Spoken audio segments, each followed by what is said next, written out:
The second point I want you to take home with you is that the degree you pick up today is not just a piece of paper, it is a weapon for change. Many are already saying, what is the point of graduating when most of you will end up jobless? But you have to see what others do not. And I speak to not just this graduating class in humanities, but I want to speak to all students who are graduating in this period across the country.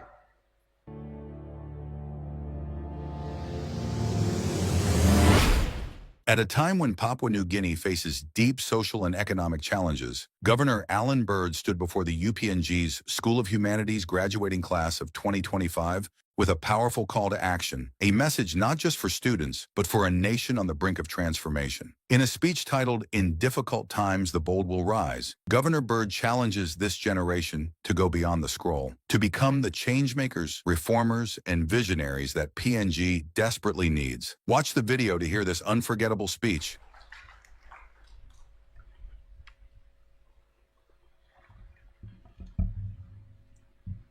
Before I start, just a correction.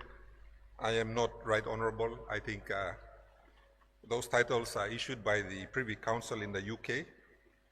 And I'm not sure if there are any Papua New Guineans who carry that title at the moment. But thank you for the honor. My speech today, and I had to write it. Normally, you see me just speak off the cuff, but I felt that since I'm speaking to tomorrow's leaders, the best way to do you justice is to write a speech. And this is probably the third time in my life I've written a speech in your honor. My speech is titled, "In Difficult Times, the Bold Will Rise." Chancellor Sir Robert Igara and the University Council, Vice Chancellor Professor Cecilia Nembo, Professor Leo Marai and the teaching faculty, distinguished guests, families of the graduates, and most importantly, the graduating class of 2025. It is my privilege to address you on this very special occasion. Sadly, in a very difficult period in our country's history. Despite the struggles, and I note one of your colleagues sadly lost her life and could not graduate today, my sincere condolences to the family.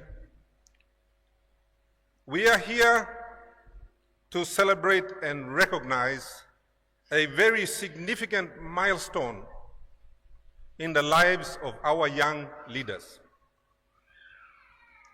When Chancellor Igara called me up at the last minute, as he said, I thought to myself, oh my goodness, I have to sit down and write something.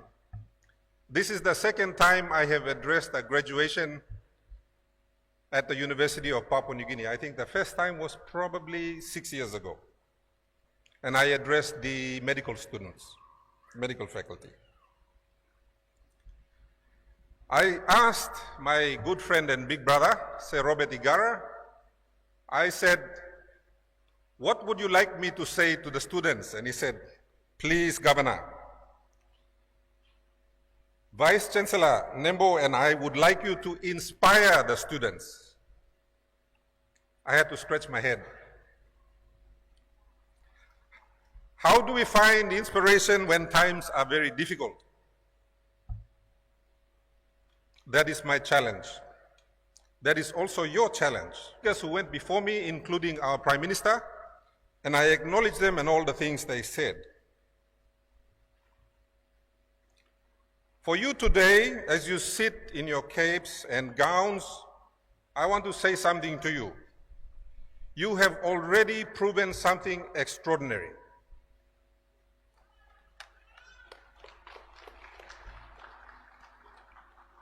You have had the audacity, the stamina, and the commitment to finish what many of your countrymen and women never even start. You are a privileged group. You are graduating in a country where crime is rampant, corruption is horrific, and economic hardship exists in every community. We have infrastructure failures. We have social challenges. And these things have caused many to quit, to give up. But you kept going. And here you are today, a testament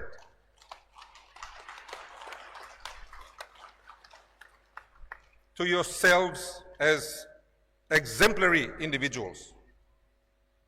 This makes you a winner even before you pick up your scroll from Chancellor Igara.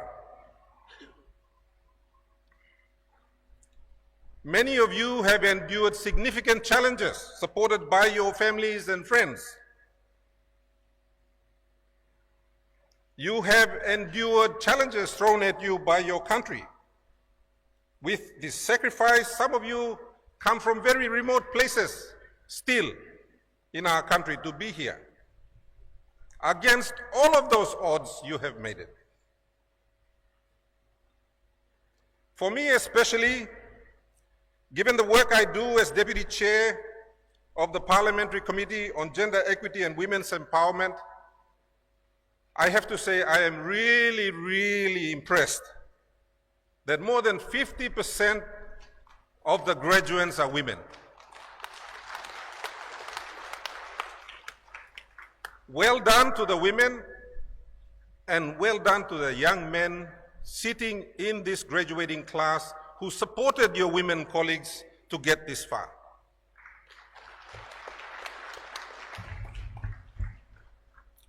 Let's get to business. You are graduating in a broken system. This is why your country needs you. Our country shows all the signs of a failing nation.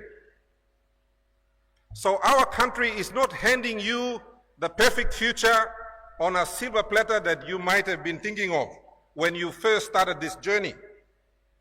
You're stepping into a world where jobs are scarce. A world where corruption and wantokism sometimes overrides merit and talent. There is deeply rooted inequality in our country still. Law and order threaten to turn our country into the Wild West, if not already. Cost of living is unbearable for many, and you know this. Our hospitals struggle for lack of medicine and decent infrastructure. Power and water supplies are running low and failing in all our towns and cities. But here is the thing. The most powerful changes in history were made by people who refused to accept that this is the way things are.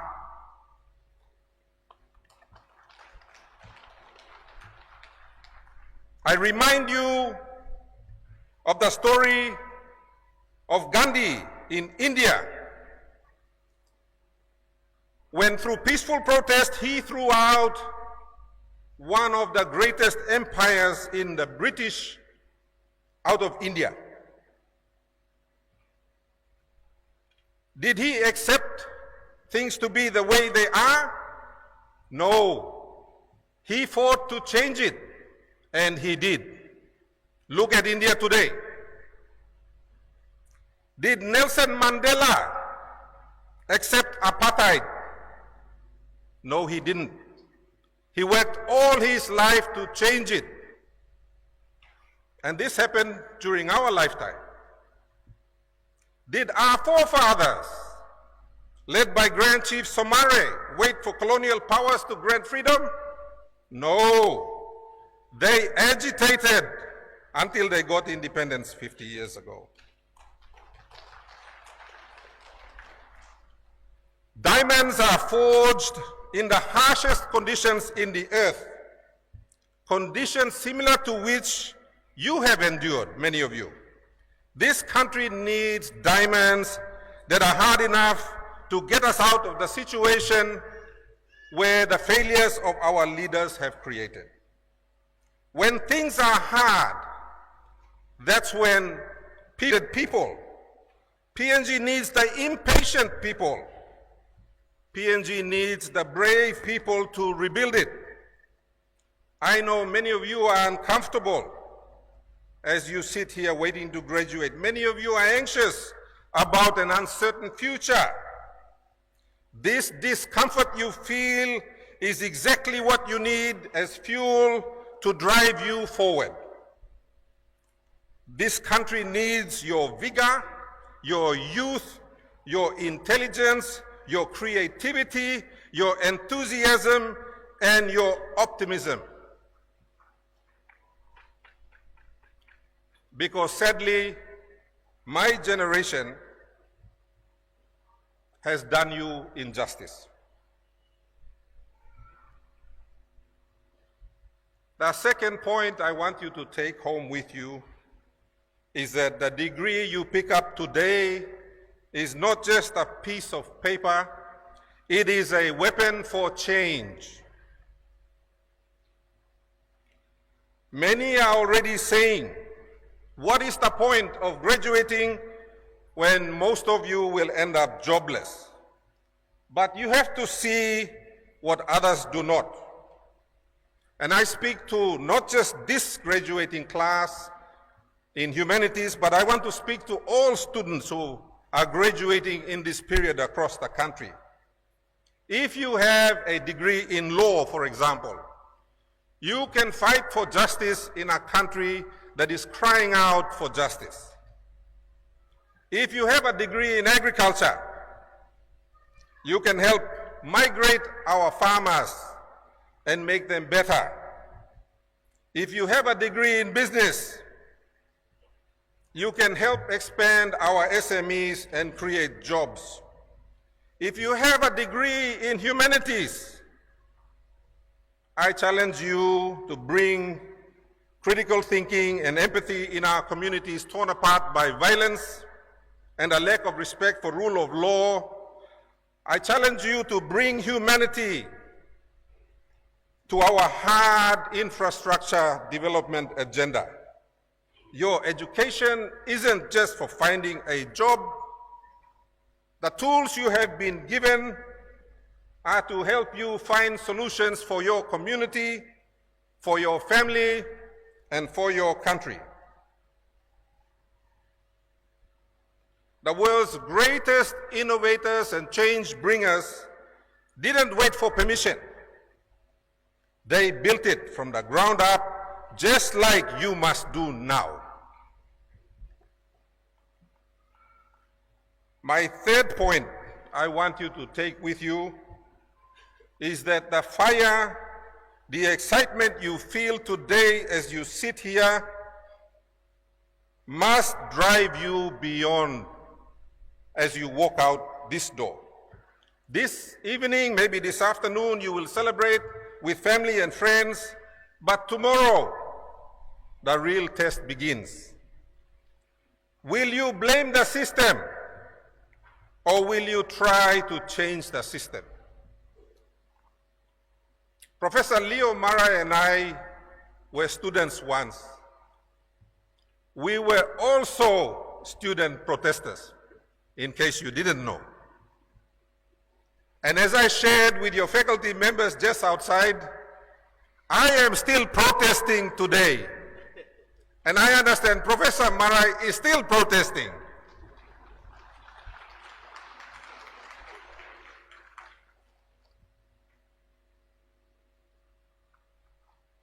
Are you going to blame the system, or are you going to try to change this system?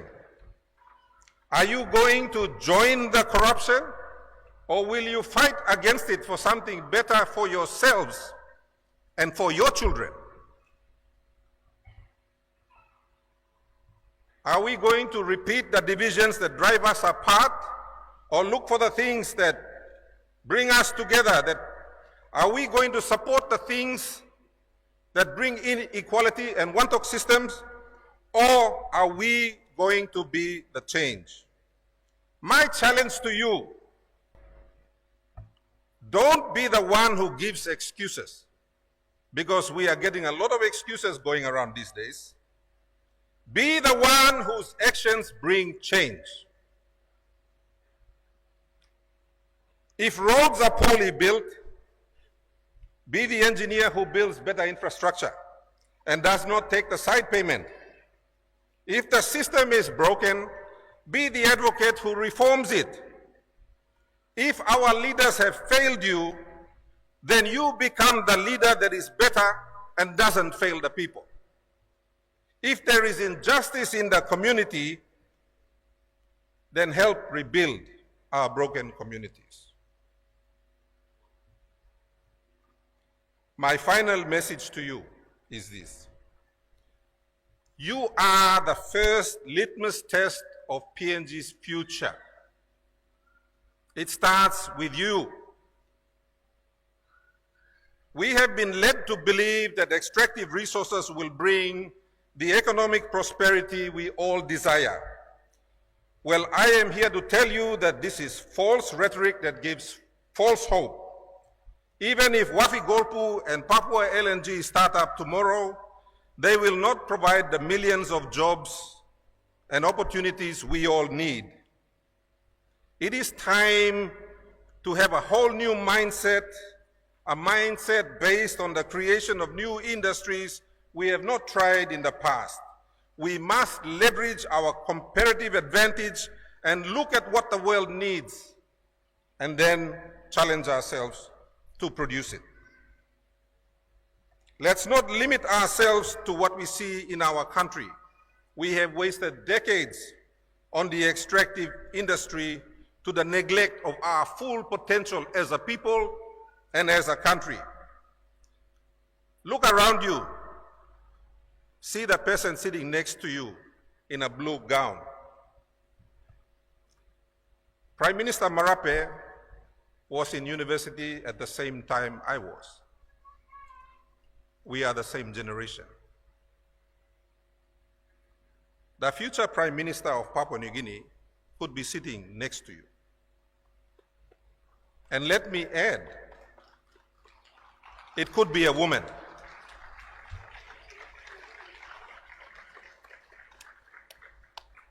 Perhaps that Prime Minister will end corruption and bring us the economic prosperity we all desire. Are you going to be a teacher, for instance? And if you are you going to be the teacher that teaches the next person that's going to come along and change not just their community, but maybe their country? Your Vice Chancellor, Professor Nembo, was my mathematics teacher. Your previous Vice Chancellor, Professor Griffin, he was also my lecturer. Professor Kaluin was my lecturer. Professor Lakshmi Pillai was also my lecturer. Are you going to be the entrepreneur who starts something that changes his or her village or community? Are you going to be the leader who brings the social justice that we so desperately need? The question isn't, will PNG change? It isn't whether PNG will change for the better. The real question is, will you be the one who changes PNG for the better?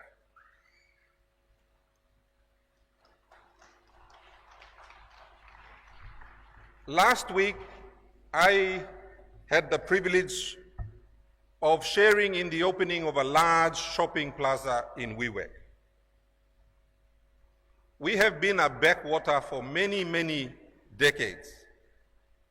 So it gave me great pride to do that opening. On Monday, I was up in Mariama, a corner of Sepik that borders Enga province and Southern Highlands province. And I had the privilege of opening an airstrip for the people there to see the changes in their lives. When I ask you to be the change, I do not say that lightly. I am not speaking to you as a governor or an MP when I say that. I speak to you as someone who actually did bring change to his community.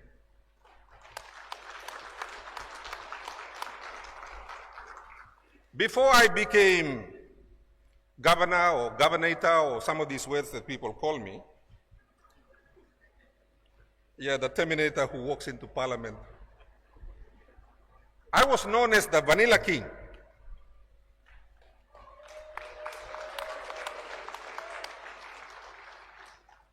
I want to challenge you, disciplined and intelligent young leaders in front of me. I have no agricultural qualification.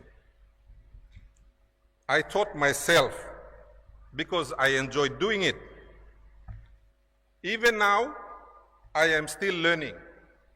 And I say to you that without an agricultural qualification, I am still the #1 agricultural business person in this country.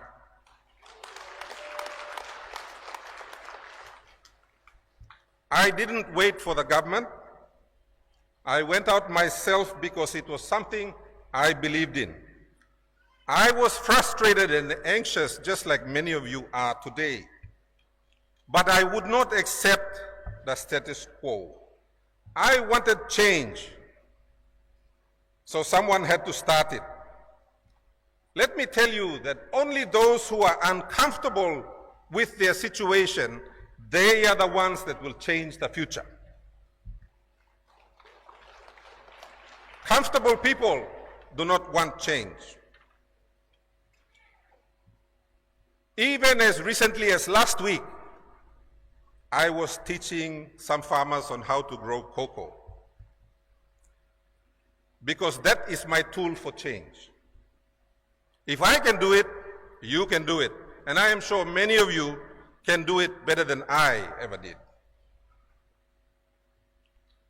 In closing, as you walk across this stage to receive your degree, remember, it's just not a simple piece of paper. You are accepting a mission to change your country. You are now a licensed change agent. The road you have chosen is not an easy road. It isn't for the faint-hearted, because danger lurks. Those who are benefiting from the current chaos we see in our country, benefiting from the broken systems that some of you will want to change, are going to fight tooth and nail to protect the chaos they benefit from. But you are a Papua New Guinean. You are descendants of navigators who crossed oceans, farmers who tamed rugged land, people who survived pestilence and diseases. You are descended from carvers, weavers, storytellers who kept our cultures alive. Your DNA has survived and thrived for more than 10,000 years, and here you are, the end result of all of that. So go, fight, build, lead, change this country the way you desire. And when you meet obstacles that are waiting for you out there, remember this day, the day you chose to not give up, to not give in, and to not let the real problems in our country defeat you. Instead, you chose to make a stand, to rise up to be better than those who went before you, who let you down. You chose to be different. You chose to be the teacher, the public servant, the business leader, the warrior for justice that our country so desperately needs. 50 years ago, a small group of people with less education than all of you sitting here, they called themselves the Bully Beef Club. They too endured tough times. Did they quit? Did they say it was too hard? No. They dreamed of something better. They didn't give up. They didn't give in. They chose to fight for our future. They didn't wait for anyone. So just like your ancestors before you, I challenge you to go out to create the future that you want for yourselves, your community, and the children that you are going to bring forth. As you walk off this stage today, your country looks on you with great expectations, and we, your school, your tribe, your family, expects great things from you. Stand on the shoulders of those who went before you and achieve greater things.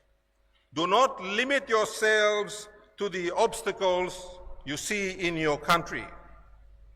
This in the country or out of the country. Challenge yourselves and find them. Class of 2025, the future is not something we discover by accident. It is something we create. Now go, create your future, create our future. Congratulations and Godspeed.